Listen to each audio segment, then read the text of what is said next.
Halo semuanya, Sawadee-krap. Kembali kita update terkait dengan perkembangan kasus Brigadir Joshua, persidangan yang masih belum usai dan masih cukup panjang untuk tahapan pembuktiannya.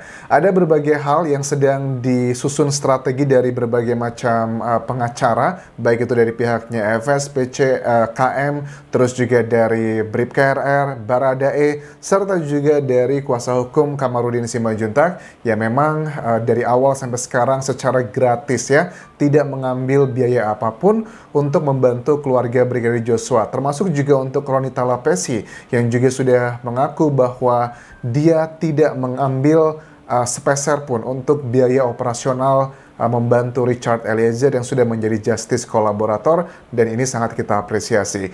Kita akan coba bahas pada saat Reza Indragiri, psikolog forensik, mengatakan ada sejumlah keterangan saksi yang berasal dari pihaknya Verdi Sambo, walaupun saksi tersebut dihadirkan dari JPU, Jaksa Penuntut Umum, tetapi pada saat didengarkan di persidangan, ada banyak hal yang justru menyerang kepribadian seorang Brigadir Joshua.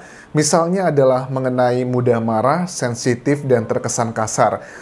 Psikolog forensik ini mengaku bahwa kalau melihat gejala-gejala tersebut, itu kan perlakuannya kalau kita lihat dari bulan Juli ya. Juli awal adalah peristiwa mulai mereka datang ke Magelang, tepatnya adalah sekitar di tanggal 2 Juli 2022, dan hari pembunuhannya di tanggal 8 Juli 2022. Peristiwa-peristiwa yang dikatakan Susi, Damson, dan Daden, serta lainnya, Reza Indragiri malah mencurigai, kok itu tipikal orang yang dugaan sangat kuat, dia adalah korban dari pelecehan seksual atau kekerasan seksual. Ini juga yang selalu dikatakan oleh Kamarudin Simanjuntak, yang selalu mengatakan bahwa dari awal sampai sekarang, timnya itu salah satu motif yang cukup tinggi, yang mereka percayai adalah mengenai Joshua ini adalah korban dari godaannya Putri Chandrawati, tapi ia tidak mau melayani dan ia dibunuh. Ini adalah bagian statement dari Kamarudin Simanjuntak.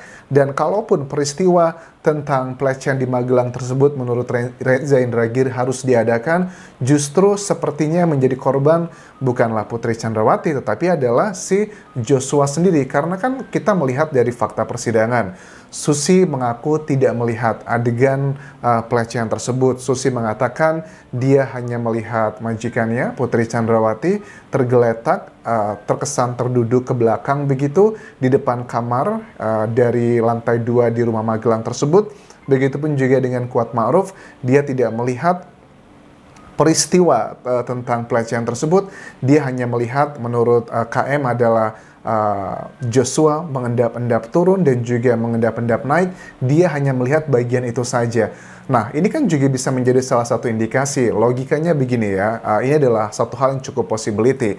Kenapa Putri Chandrawati jatuh tergeletak? Apakah Joshua itu mendorong Putri Chandrawati, tolong saya tidak mau melayanimu lagi, misalkan seperti itu. Karena dengan kekuatan tubuh seorang pria, apalagi juga Joshua badannya cukup besar, kalau dia mau melumpuhkan Putri Chandrawati, itu sangat gampang sekali, tinggal dibekap, langsung ditarik ke kamar, atau di kamar mandi, diikat dan sebagainya, di lantai 2 tersebut, itu kan akan sangat mudah dilakukan eksekusinya.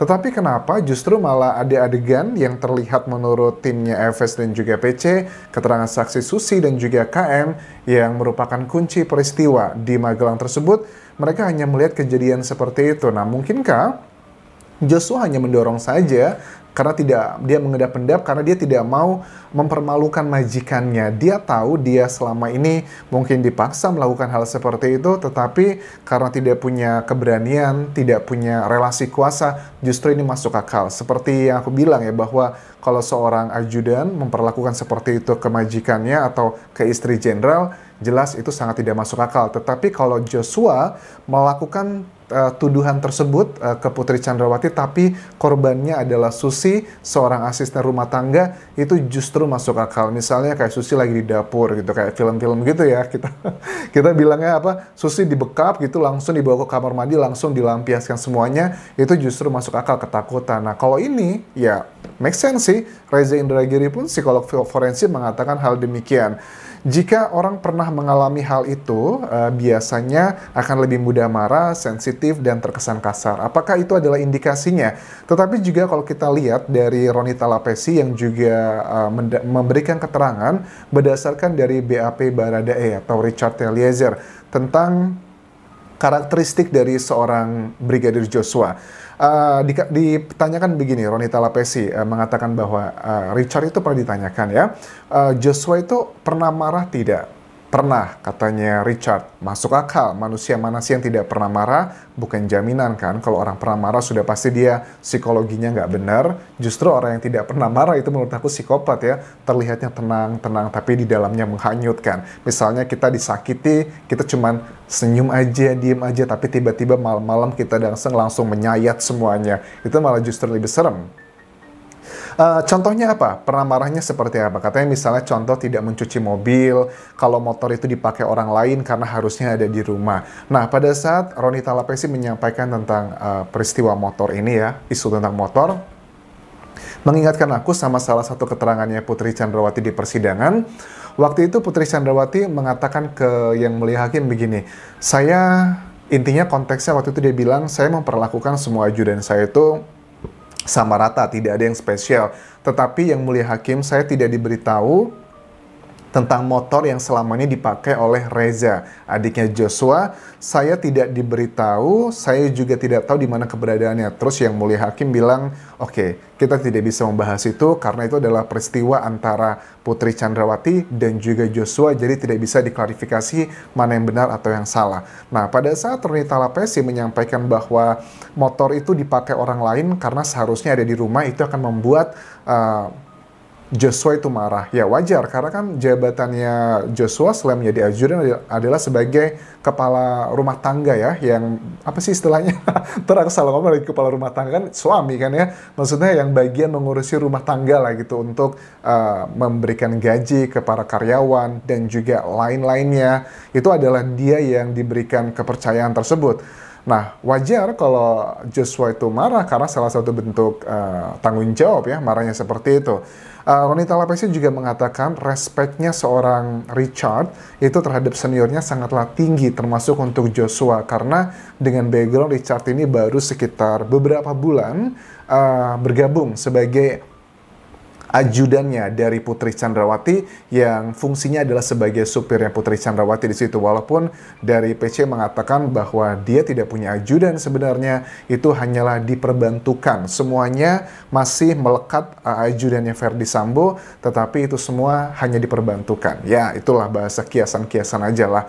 Kemudian Kamarudin Simanjuntak juga menegaskan begini, ini tentang kepribadian ganda ya, atau multiple personality disorder.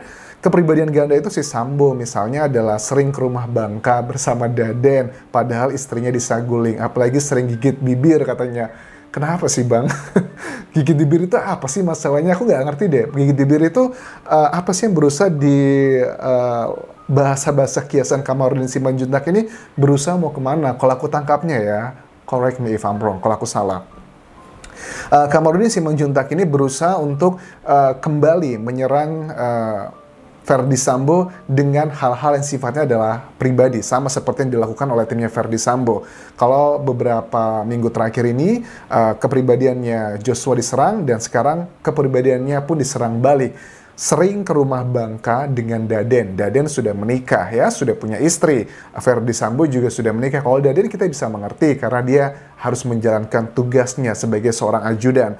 Tetapi kenapa Verdi Sambo itu justru malah lebih sering tinggal di rumah Bangka bersama para ajudannya dibandingkan dengan istrinya Putri Chandrawati yang berada di rumah Saguling, padahal jaraknya satu daerah ke daerah lain juga tidak cukup jauh, apalagi dengan mereka yang akan selalu kemana-mana dengan patwal. Dalam hitungan menit, 10 menit, 20 menit, mereka sudah bisa sampai. Kan mereka selalu pakai patwal ya. Padahal aku juga lihat liputan di Jakarta, TV Indonesia, ada banyak orang yang pekerja di Jakarta, dari Bogor itu berangkatnya mulai jam 4 pagi, pulangnya sampai jam 10 malam, hanya demi kumpul bersama keluarga. Tetapi ada apa nih dengan Verdi Sambo yang punya fasilitas patwal, rumah dekat, lebih kenyamanan, tetapi malah memilih tinggal berpisah dengan istrinya. Ya memang tidak berpisah 100%. Kalau menurut Susi ataupun juga Barade Eliezer, biasanya memang setiap weekend itu pulang. Tapi kan weekend itu kan Sabtu Minggu ya. Artinya kan Sabtu itu ya malamnya doang, semalam menginap di sana. Nggak ada klarifikasi weekendnya itu di sana. Apakah menginap ataukah cuma datang doang, itu tidak ada klarifikasi. Tetapi yang jelas bisa diketahui dari salah satu persidangan, fakta persidangan, misalnya ada salah satu anggota Polri juga yang ditelepon oleh Verdi Sambo untuk datang ke rumahnya di tanggal 8 Juli tersebut. Si anggota polisi ini otomatis dia langsung mengatakan, siap, saya langsung datang, dan dia datangnya ke rumah Bangka. Pada saat sudah sampai di rumah Bangka, dia nelpon Daden, oh bapak nggak di rumah Bangka, tapi lagi di rumah dinas. Itu menunjukkan di fakta persidangan, memang Verdi Sambo, orang-orang dekatnya sudah tahu dia tinggalnya adalah di rumah Bangka. Putri Chandrawati tinggalnya adalah di rumah Duren 3 tersebut. Banyak banget rumahnya, dan indikasi bahwa hubungan mereka tidaklah harmonis seperti klaimnya dari pengacara menunjukkan keluarga mereka harmonis dan baik-baik saja. Well, sifat tertutup dari Joshua juga menjadi salah satu statement dari Roni Talapesi. Tetapi menurut aku, pada saat seseorang itu tidak curhat banyak, menceritakan masalah A, B, C, dan D, itu bukan berarti adalah tertutup. Tertutup juga menurut aku adalah hal yang baik ya. Di zaman sekarang, kalau kita curhat sedikit aja ke teman kita, waduh, kadang tuh bisa ngember kemana-mana ya. Ada sebuah pepatah bilang, saat aku berhenti bercerita tentang kepribadianku dengan temanku, musuhku sudah tidak memiliki informasi apapun. Jadi kan ya hal yang wajar di era sekarang ini kalau orang tidak menceritakan hal pribadi bukan berarti dia tertutup. Walaupun dia tertutup, itu kan bukan berarti ada yang nggak benar dalam pribadinya. Karena tahu ya dengan kondisi dan situasi, apalagi Richard ini kan baru bergabung sekitar beberapa bulan saja menjadi ajudannya seorang Verdi Sambo. Itu dulu yang bisa aku update untuk video kali ini, dan halusinasi tingkat tinggi ini juga masih terus terjadi. Aku yakin di persidangan-persidangan berikutnya, dan timnya Brigadir Joshua harus melawan juga dengan hal-hal yang sama seperti yang diserang oleh timnya Verdi Sambo dan juga Putri Chandrawati agar sama-sama seimbang begitu. Terima kasih sudah menonton, sampai ketemu lagi di video berikutnya. Tinggalkan like dan juga komen serta subscribe channel YouTube ini, juga follow Instagram dan juga Facebook pageku di Anjasa Asmara. Kabun kerap semuanya. Bye bye.